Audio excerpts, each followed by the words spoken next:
anche domani chiamati al voto oltre 4.200.000 veneti per eleggere 32 deputati, 16 senatori. Prima volta dei 18enni anche per il Senato. Si vota dalle 7 alle 23, dalle 21:15 la maratona elettorale di Ring. Uccisa a coltellate dal compagno Spinea, la testimonianza di alcuni vicini sconvolti che quella notte hanno sentito le urla della donna. Lila aveva raccontato delle violenze, ma le denunce erano state ritirate.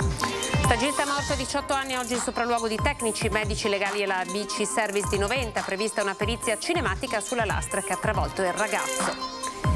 Auto contro camion, ennesimo dramma nelle strade della Marca. Lo schianto frontale stamattina tra Resana e Castelfranco, 26enne gravissimo in ospedale. Non bisogna sentirsi onnipotenti alla guida, le parole del parroco di Cessalto, che stamane ha ufficiato la messa a ridosso del casello della A4 per ricordare le tante vittime e i feriti sulle strade.